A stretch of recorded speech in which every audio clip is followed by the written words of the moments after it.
அனைவருக்கும் வணக்கம். அரசு அதிகாரிகளை உருவாக்கும் நோக்கில் உங்கள் இம்பல்ஸ். வெல்வெல் நிச்சயம் 2025 அப்படிங்கிற டைட்டில் ஃப்ரீயா கிளாஸ் அண்ட் டெஸ்ட் ப்ரொவைட் பண்ணிட்டு இருக்கோம். அதுல இப்போ நம்ம 11th ஹிஸ்டரியில இருந்து பார்த்துட்டு இருக்கோம். 11th ஹிஸ்டரி 18th லெசன் பார்க்கணும். இதுக்கு முன்னாடி 17th லெசன்ஸோட வீடியோஸ் எல்லாம் இருக்கும். அந்த வீடியோ பார்க்காதவங்க அதையுமே பார்த்து யூஸ்ஃபுல் பண்ணிக்கோங்க. ஓகே, இப்போ 18th லெசன் பார்க்கலாம்.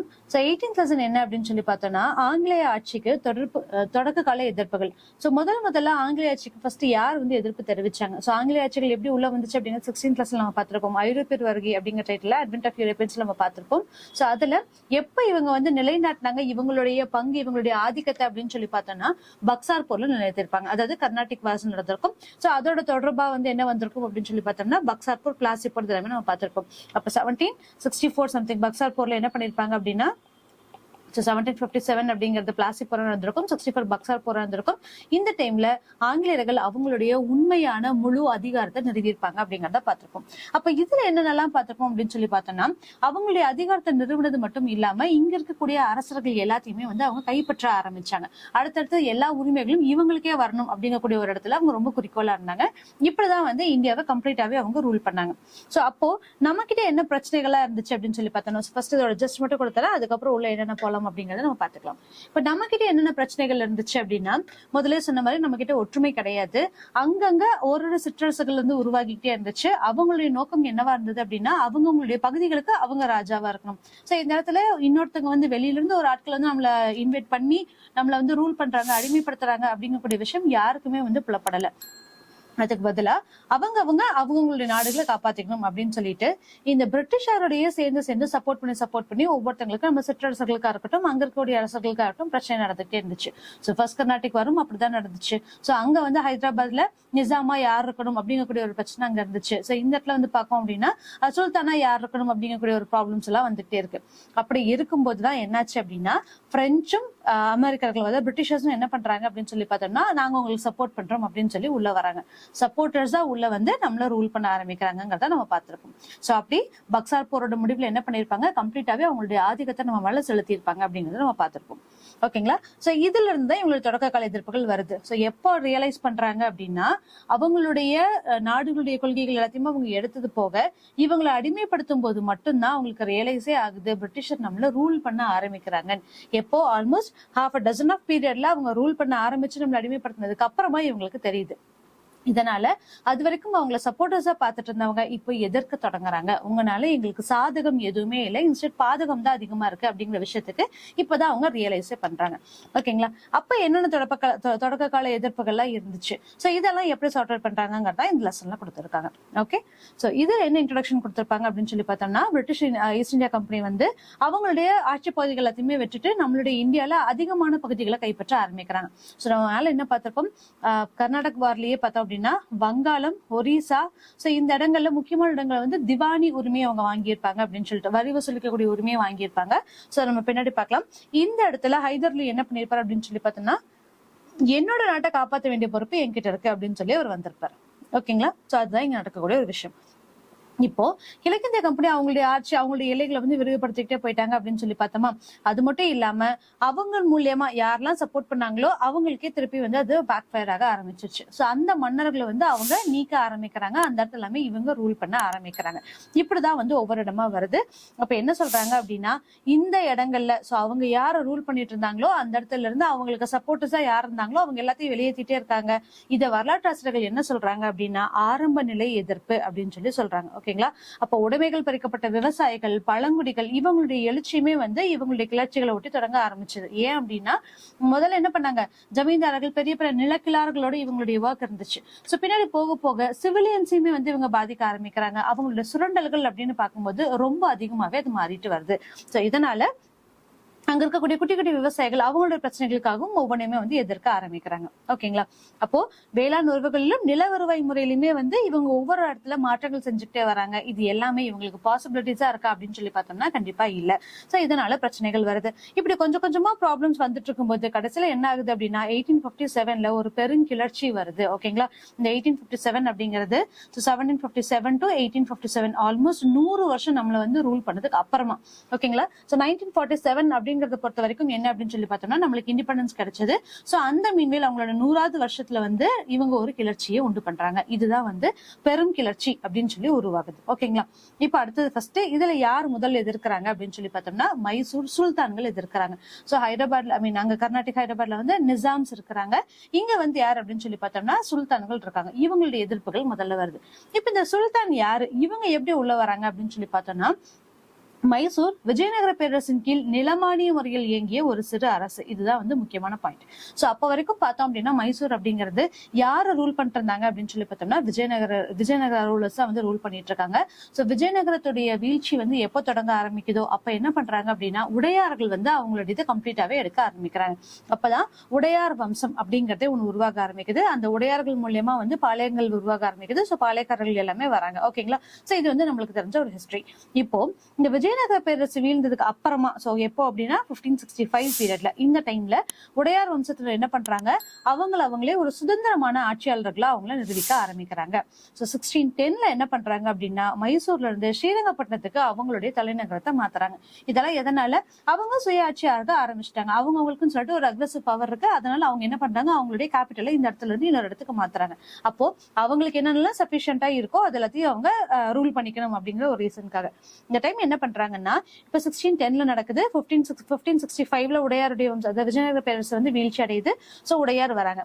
அப்ப 1760 வரைக்கும் ஆல்மோஸ்ட் இவங்களுமே வந்து பாத்தீங்க அப்படின்னா ஒரு 200 வருஷம். ஓகேங்களா?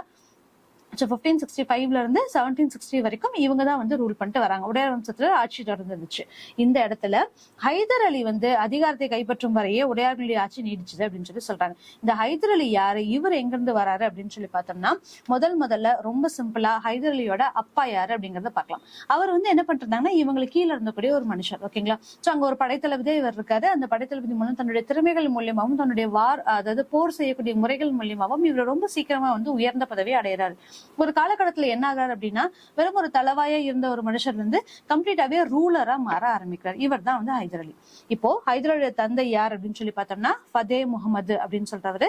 இவர் எங்க இருந்தாங்க அப்படின்னு சொல்லி பார்த்தோம்னா கோலார் பகுதியினுடைய கோட்டை காவல் படை தளபதியாக இருந்தார். சோ இந்த கோலார் தான் என்ன அப்படின்னு சொல்லி பார்த்தோம்னா கேஜிஎஃப் மூவி பார்த்திருப்போமா, இந்த கேஜிஎஃப்ல இருக்கக்கூடிய தங்க வயல், கோலார் தங்க வயல், அங்க இருக்கக்கூடிய காவல் கோட்டையுடைய ஒரு காவல் படை தளபதியா இருந்தவர் தான் இவர். சோ அவங்க என்னன்னு சொல்லுவாங்க அப்படின்னா அப்போ பவுச்சார் அப்படின்னு சொல்லி சொல்லுவாங்க.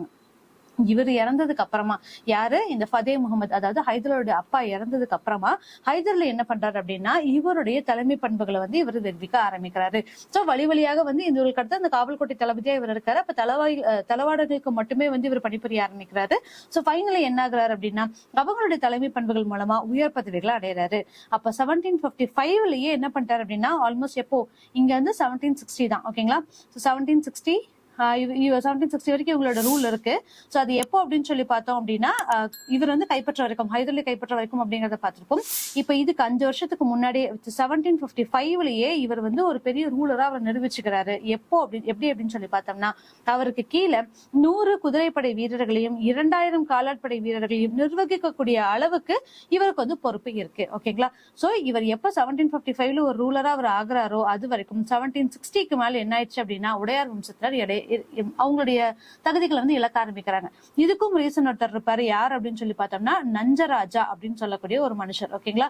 சோ இவர் வந்து என்ன பண்ணுவாருன்னா ஒவ்வொரு இடங்கள போர் பெற்று அவங்க வின் பண்ணிட்டு இருப்பாங்க. அப்ப அவர் ஒரு மிகப்பெரிய ஒரு ரூலரா மாற ஆரம்பிச்சிருவாரு. இந்த டைம்ல உடையார் என்ன பண்ணுவாங்க, உடையார் வம்சத்தை சேர்ந்தவங்க நாங்க தான் வந்து ரூலர் அப்படின்னு சொல்லிட்டு அவங்களுடைய அதிகமா இருக்கு. ஏன்னா 200 வருஷம் ஆல்மோஸ்ட் அவங்க ஆட்சி செஞ்சிருக்காங்க. அப்போ உடையார் வம்சத்தை சார்ந்த நஞ்சராஜா அப்படிங்கிறவரு விஷத்தினால செத்துருப்பாரு. ஓகேங்களா? சோ அதுக்கு ஹைதர் அலிக்கும் ஒரு கனெக்ஷன் இருக்கும் அப்படிங்கறத உடையார் வம்சத்தினர் புரிஞ்சிருப்பாங்க. இதனால என்ன பண்ணிருப்பாங்க அப்படின்னு சொல்லி பார்த்தோம்னா இவங்க ஓகே ஃபைன் இனி ஹைதர் அலியே வந்து ரூல் பண்ணிட்டோம் அப்படின்னு சொல்லிட்டு அவங்களே வந்து விலகி இருப்பாங்க. ஓகேங்களா? சோ அதனாலதான் வந்து இவரு 100% இவருடைய உரிமையை வந்து நிலைநாட்ட ஆரம்பிச்சிருப்பாங்க. இப்போ எங்க பண்ணிட்டோம் அப்படின்னு சொல்லிட்டு 100 குதிரைப்படை வீரர்களும் 2000 காலாட்படை வீரர்களும் இருக்கக்கூடிய அளவுக்கு இவருக்கு ஒரு பொறுப்பு இருக்கு அப்படிங்கறத பார்த்திருப்போம். மைசூரில் ராணுவத்தில் ஏற்பட்ட கிளர்ச்சியை வந்து இவர் ஒடுக்கினார். ஃபர்ஸ்ட் குட்டி விஷயங்கள் எல்லாத்தையுமே ஸ்டாப் பண்றாரு. எங்கெங்கெல்லாம் ப்ராப்ளம் வருதோ எங்கெங்கெல்லாம் மக்கள் கிளர்ச்சியில் ஈடுபடுறாங்களோ அது எல்லாத்தையுமே வந்து ஸ்டாப் பண்ணிட்டே வராரு. இவருக்கு கீழே ஒரு பவர்ஃபுல்லான ஒரு ரூல் வந்து இவர் கொண்டு வராரு. அப்போ அதுக்கப்புறமா என்ன பண்றாங்க அப்படின்னு சொல்லி பார்த்தோம்னா மராத்தியர் ஆக்கிரமிச்ச மைசூர் பகுதிகளுமே வந்து ரூல் பண்ண ஆரம்பிக்கிறாரு. ஸோ இது வந்து என்னது இன்டர்ஸ்டேட் ப்ராப்ளம்ஸ். ஸோ மராத்தியர்கள் எங்க இருக்காங்க, மகாராஷ்டிரால இருக்காங்க. அதுக்கு இந்த பக்கம் எங்க இருக்கு, மைசூர் இருக்கு. ஸோ ஆந்திராவும் மைசூர், கர்நாடகாவும் மகாராஷ்டிராவுக்கும் நடுவில் இருக்கக்கூடிய ஒரு பிரச்சனை. இங்கேயுமே வந்து என்ன பண்றாங்க, மராத்தியர்கள் ஆட்சி செஞ்சக்கூடிய மைசூர் பகுதிகளை வந்து இவர் மீட்டெடுக்க ஆரம்பிக்கிறாரு. அப்போ என்னுடைய நாடு, அவருடைய நாட்டு மேல அவருக்கு இருக்கக்கூடிய ஒரு பற்று. ஓகேங்களா, இது வந்து முதல் முக்கியமான விஷயம்.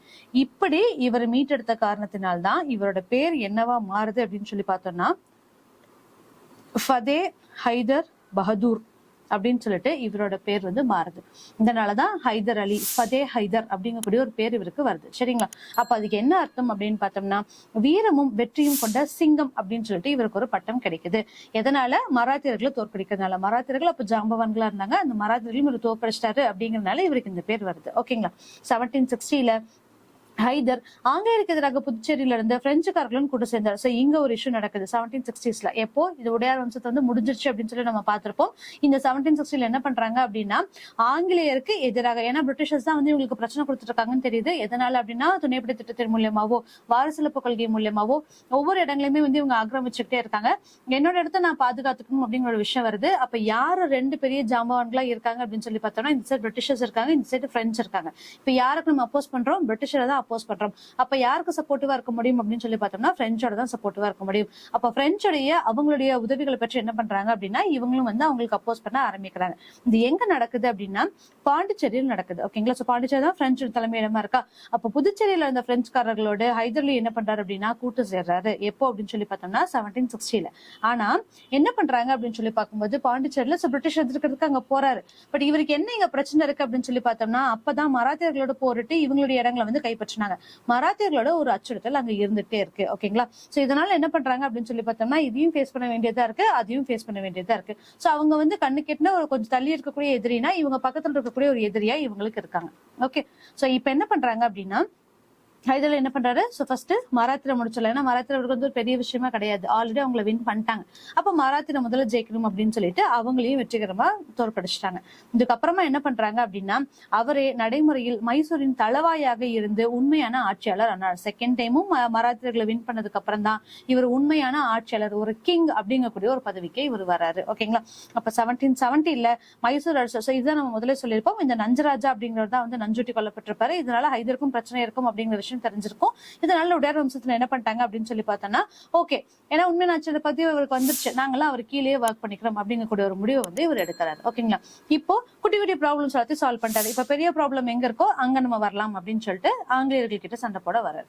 இது எப்ப நடக்குது அப்படின்னு சொல்லி பார்த்தோம்னா ஹைதர் அலியும் ஆங்கிலேயரும் வரலாம். சோ முதல்ல நம்ம பார்த்திருப்போம் வங்காளம், பீகார், ஒரிசா இந்த இடங்கள்ல வந்து இந்த ஈஸ்ட் இந்தியா கம்பெனி என்ன பண்ணிருப்பாங்க அப்படின்னா திவானி உரிமையை வந்து கைப்பற்றிருப்பாங்க. விச் இஸ் வரி வசூலிக்கக்கூடிய உரிமை வந்து இவங்க கைப்பற்றிருப்பாங்க. இப்ப அதுல இருந்து இவங்களுடைய பகுதிகளை எப்படி பாதுகாத்துக்கணும், எப்படி காப்பாற்றணும் அப்படிங்கறதுல இவர் ரொம்ப குறிக்கோளா இருப்பாரு. ஆல்ரெடி மராத்தியர்கள் வந்து அவங்களுடைய பகுதிகளை கைப்பற்றதுக்கே அவர் தோற்கடிச்சு மைசூர் வந்து இவங்க காப்பாத்திட்டாங்க. ரைட், சோ அந்த மாதிரி அப்போ ஆங்கிலேயர்களுக்கும் அதே விஷயங்கள் நடக்குது. இந்த டைம்ல என்ன இருக்கு அப்படின்னா கம்பெனி என்ன பண்ணுது, ஈஸ்ட் இந்தியா கம்பெனி என்ன பண்ணுது அப்படின்னு சொல்லி பார்த்தோம்னா இப்ப இந்த மராத்தியர்களுக்கும் ஹைதர் அலிக்கும், அதாவது கர்நாடகாவுக்கும் ஒரு ப்ராப்ளம் போயிட்டு இருக்கு. சோ இப்ப இந்த இடத்துல இவங்க என்ன நினைக்கலாம், ஒருத்தங்களுக்கு சப்போர்ட் பண்ணி மேல நம்ம வங்காளம், இந்த பக்சார் போர், கர்நாடக போர்லயே அப்படித்தானே பண்ணிட்டு இருந்தாங்க, இவங்களுக்கு நான் சப்போர்ட் பண்றேன், அவங்களுக்கு நான் சப்போர்ட் பண்றேன்னு சொல்லிட்டு உடன்படிக்கை மூலியமா இவங்களுடைய பகுதிகள் எல்லாத்தையுமே இவங்க கைப்பற்றிட்டு இருந்தாங்க. அந்த மாதிரி பண்ணும் அப்படின்னு நினைக்கும் போது பிரிட்டிஷர்ஸ்க்கு என்ன ஒரு ப்ராப்ளமா இருந்துச்சு அப்படின்னா அவங்களுடைய கம்பெனி வந்து ஸ்ட்ராங்கா இல்ல. சோ அந்த இடத்துல படை வீரர்கள் கம்மியா இருக்காங்க, அவங்களுக்கான போர் வசதிகள் எல்லாமே ரொம்ப கம்மியா இருக்கு. இதனால என்ன பண்றாங்க அப்படின்னா இல்ல இப்போதைக்கு நம்ம யாருடைய உள்நாட்டு விவகாரங்களையும் தலையிட வேண்டாம், அவன் அடிச்சுட்டு அவனே சமாதானம் ஆயிக்கணும் அப்படிங்கக்கூடிய ஒரு நிலைமையில அவங்க இருக்காங்க. அப்போ இந்த இடத்துல கம்பெனி என்ன பண்ணுது, நான் வந்து எந்த பிரச்சனைக்கும் வரல. ஆனா இந்த இடத்துல ஒரு முக்கியமான விஷயம் என்ன பண்றாங்க அப்படின்னு சொல்லி பார்த்தோம்னா வாரன் ஹாஸ்டிங்ஸ் என்ன பண்றாரு, யாருக்கும் நடுவில் அவர் தலையிடல. ஆனா சுற்றுவேலி கொள்கை அப்படிங்கிறது என்னன்னா பஃபர் ஸ்டேட்ஸ் அப்படின்னு சொல்லி சொல்லுவோம், விச் இஸ் ஒரு நாட்டுக்கும் இன்னொரு நாட்டுக்கும். ஓகேவா, சோ இவங்களுக்கு உட்பட்ட இடங்கள், அதிகாரத்துக்கு இருக்கக்கூடிய இடங்களை வந்து அந்த இடங்களை தக்க வச்சுக்கணும் அப்படிங்கறதுனால இவங்களுக்கு மட்டும் அனுபவிச்சுக்கிறாங்க. ஓகே, நீங்க இந்த இடத்துக்கு போயிட்டு வரலாம், இவங்களுக்கான வரி உரிமைகளும் சரி, இவங்களுக்கான விட்டு கொடுக்கறதா சரி, இவங்கெல்லாம் வந்து விட்டு பிடிக்கிறாங்க. ஓகேங்களா, இந்த மாதிரி ஒரு சுற்றுவேலி கொள்கை இதுக்குள்ள மட்டுமே இவங்க நடக்கணும் அப்படிங்கிறதுக்காக. ஏன்னா சென்ட்ரலுக்குள்ள இருக்கவங்க இவங்களோட ரூல் கீழே தான் இருக்காங்க. பார்டர்ஸ்ல இருக்கவங்க எல்லாம் ஒரு நாட்டுக்கும் இன்னொரு நாட்டுக்கும், அதாவது ஒரு ஸ்டேட்டுக்கும் இன்னொரு ஸ்டேட்டுக்கும் இருக்கக்கூடிய அவங்களுடைய ஒற்றுமைகளை பகிர்ந்தளிக்கிறதுக்கு இவர் வந்து பெர்மிஷன் கொடுக்குறாரு. ஓகேங்களா, சோ இந்த மாதிரியான விஷயங்கள் இருக்கு. அப்படி இருந்தாலுமே இந்த கர்நாடக அரசியல் விவகாரங்கள்ல இவங்களுக்கு வந்து ஒரு ஆர்வம் அதிகமாவே இருந்துச்சு. ஏன்னா கர்நாடிக் வார்ஸ் நம்ம பார்த்திருப்போம் இல்லையா. சோ எதனால நடக்குது அப்படின்னு சொல்லி பார்க்கும்போது, எப்படியாவது இவங்களை நம்ம ரூல் பண்ணிட்டோம்னா பெரிய ஒரு நிலப்பரப்பையே நம்ம எடுத்துக்கலாம் அப்படிங்கக்கூடிய ஒரு விஷயம் இவங்களுக்கு இருக்கு. சோ அதனால இந்த கர்நாடகோட அரசியல் விவகாரங்களும் ரொம்ப இருக்கிறாங்க. அப்ப இந்த நவாபா யார் இருக்காங்களோ, நவாப் பதவிக்காக கண்டினியூஸா ப்ராப்ளம் போய்கிட்டே இருக்கு. இதை இவங்களுக்கு சாதகமா இவங்க எடுத்துக்க ஆரம்பிக்கிறாங்க. சோ இதுதான் என்னாச்சு அப்படின்னா, ஆங்கிலேய வணிகர்கள் இந்திய அரசியல்ல நேரடியா தலையிடுறதுக்கு ஒரு பெரிய வாய்ப்பா இருக்கு. எதனால, அந்த நவாப் பதவி யாருக்கு வேணும் அப்படிங்கிற ஒரு ரீசன்னால. ஓகேங்களா. ஆனா அவங்களோட முயற்சிக்கு ஹைதர் என்ன பண்றாரு, ஹைதராபாத் நிசாம் ஆகிய வலிமைமிகு சக்திகள் இருந்து அச்சுறுத்தல் இருந்துச்சு.